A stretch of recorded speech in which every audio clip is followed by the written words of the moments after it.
Okay, this is session one. That's Rosh Hashem of Kabbalah redemption. In some respect, there is not a lot of new ideas unless you have not been exposed to these things before. But putting it together, explaining what it means and how it affects our lives, that's more the chiddush. That's more important. If anyone has any questions, feel free to ask throughout the course of the session. It might be better to wait till the end.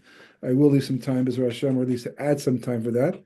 But it's important to understand what I'm saying the whole way through.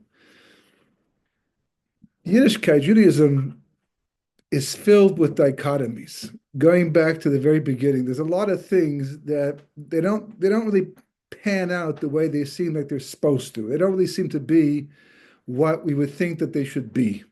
Obviously, I mean, we've had some major differences in history. In some respects, even the Holocaust is something that is not, as much as we can't understand everything about it, and it's a very touchy topic, and people get very offended when you try to explain it. But the reality is that if you look in Parshas Bechukosai and you look in Parshas Kisavo, it talks about that. It's there, right? And if it was something if God just said to us, I'm always going to take care of you, I'm always going to love you, you can always rely upon me, nothing bad will ever happen to you, and then that happened, that would be a big problem. But that's not what happens. God does tell us this is a possibility of being part of Klal Yisrael, the Jewish people. So the difficult part is understanding how we got to such a point, meaning in the first place, in Mikdash, I mean, it's in some respects it's easier, simpler to understand because you look at the Nevi'im, you look at the prophets, you read Yirmiyahu, you read Yeshaya, you read Yechezkel, you read Yehoshea, and you see what the Jewish people are up to, despite the fact that they have Nevi'im telling them what they're doing wrong and to fix things up, but it can get so bad that the base of Mikdash can be destroyed. Even that's difficult to understand. But the Holocaust is well in the future, and the truth is, who did what that was so bad that warranted that? And if it's accumulative, if it took many generations for that to happen, then why should the last generation be the one to actually pay the price for everybody else's averos along the way? So it's problematic, but nonetheless, we can understand it within the context of Torah and the story of Purim too, for that matter, and Chanukah and everything else. But nevertheless, built into it are a lot of question marks, a lot of, and it goes back to the beginning. The 10th and final test that Abraham goes through is the Akedah. And the Akedah is not exactly what people think it is. The Akedah is not just about sacrificing your son to God, because what choice did Abraham have, given who he was, given where he came, given what he was doing? It was difficult. Some want to say that the test was not whether he would do it or not, because of course he's going to do it. The test was, could he do it b'simcha? Could he do it with complete faith in God?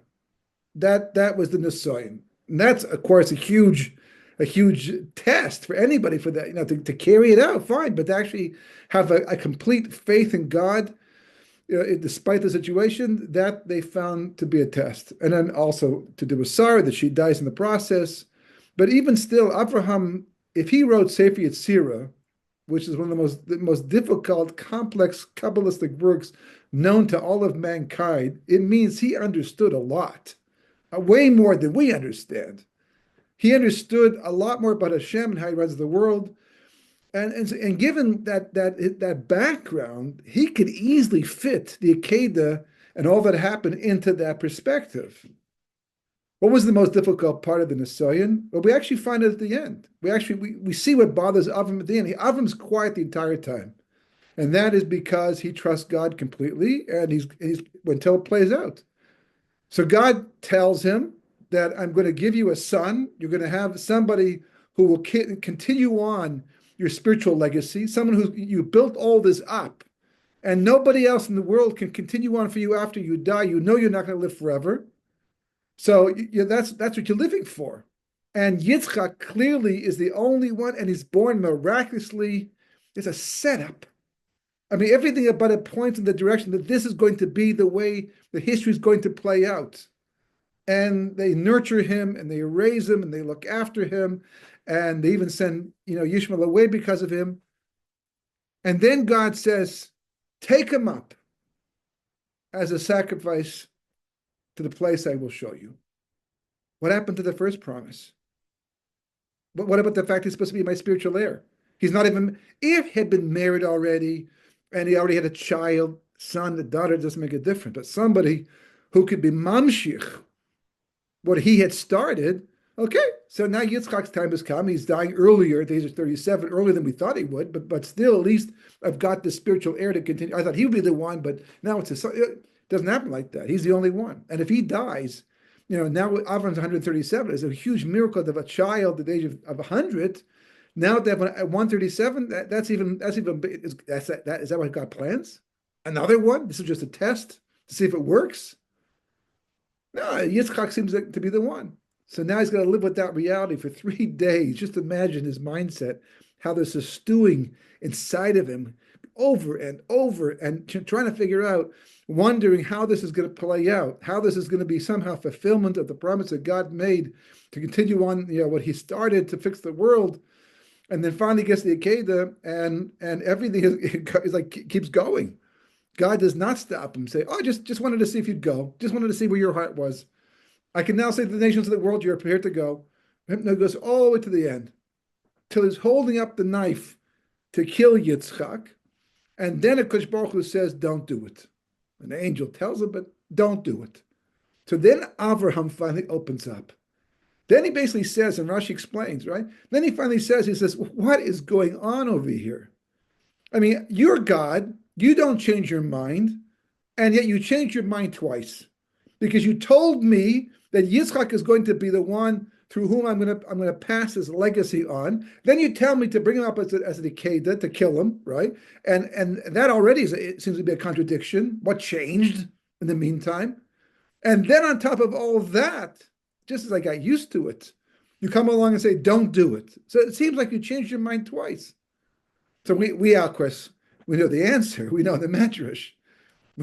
Abraham didn't know the Medrash yet. It wasn't written yet, at least that he was aware of.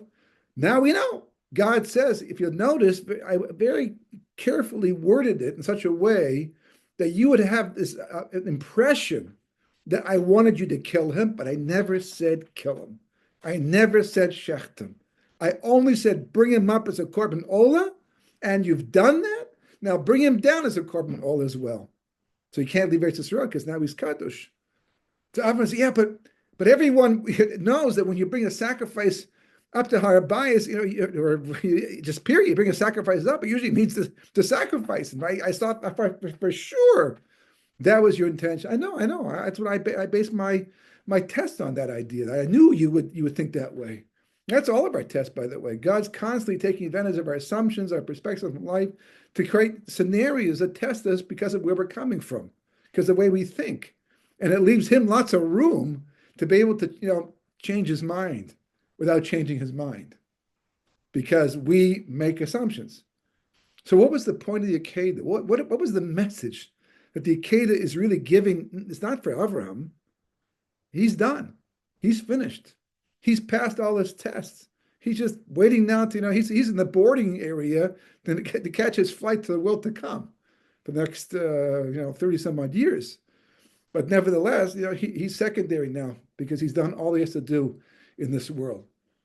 So the message is for Yitzchak, the message is for Yaakov and the Shvatim, and for all the generations to come. And that is to tell us that things are not going to make sense in the moment. A lot of times they're not going to make sense. There's not a contradiction. A contradiction is when two things cannot coexist. No matter what you do, they can't coexist. It can start off as a contradiction because you make that assumption. But a paradox is a contradiction just lacking an answer. For example, if I tell you right now, it's night and day, you'll tell me that's a contradiction. It can't be night and day until I tell you, well, I mean, it's night here and daytime in Hong Kong, in Japan. Oh, well, okay, fine, that makes sense. That explains everything now. So God said, you thought I was going to kill him. I didn't. Now you found out. As we say, when two psukim contradict each other, until the third one comes along and is machri b'neihem, and then explains the whole story. So you have to understand that as much as things go on in life and history, there seem to be contradictions, and they seem to be coexisting somehow for some reason, and everything's hashgacha pratis, and no matter how much God says, we make decisions to change reality. At the end of the day, it's all God. It's all Kush Baruch Hu. So he's the one making it happen. The reason I'm beginning with this is because this is one perfect example of this idea. And that is, we're going to see sources. And by the way, the material, I'll be very happy to send to people. I probably will, and send a book out with all this material and sources with to everybody in the seminar, B'ezras Hashem.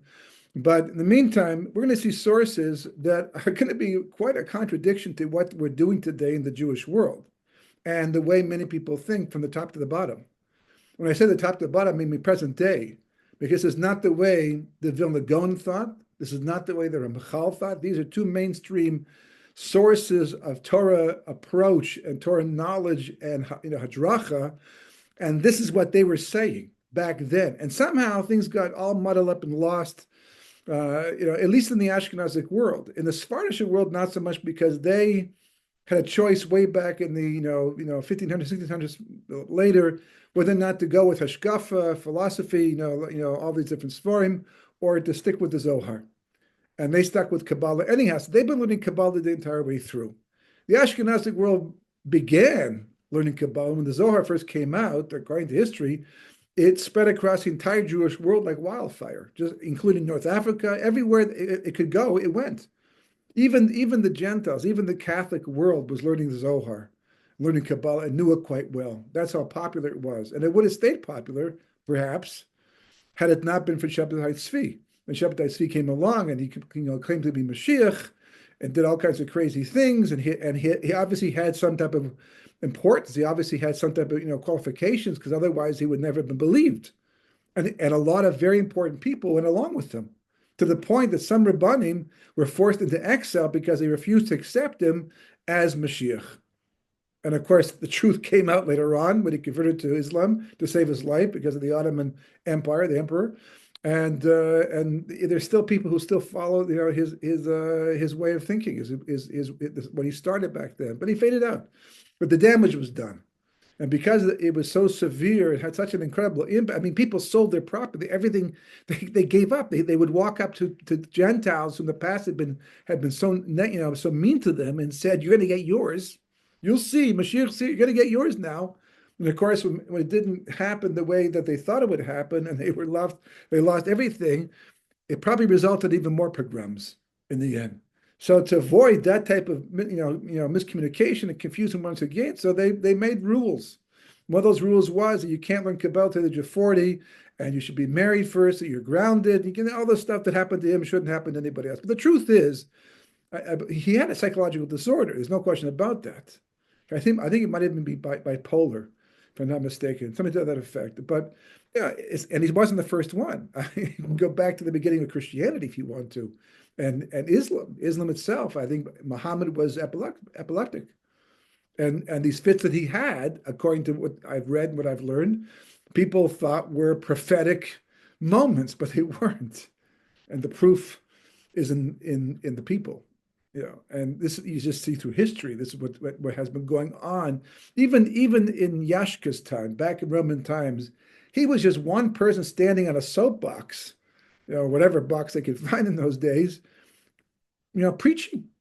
And something about his stuff stuck. And the truth is, it didn't even really, because most of it was done posthumously after, even 1,000 years later. So this type of effect on the Jewish people has caused all kinds of things. And of course, the Holocaust changed everything for the Jewish world, certainly the Ashkenazic world. The Sephardic world was less affected, and the Ashkenazic world was the center of it. And it created a second dilemma. The first dilemma of Shabbatai Tzvi was almost forgotten to a large degree, but it created a second dilemma. The second dilemma was that a whole generation of Gedolei Ador, potential Gedolei Ador, were wiped away just like that overnight. And future leaders of communities and future communities, all of a sudden, were missing. And you had to start from scratch what was almost building up for thousands of years. So the whole focus became, at that time, only those things of learning that were necessary to create a Rav who could paskin halacha for community.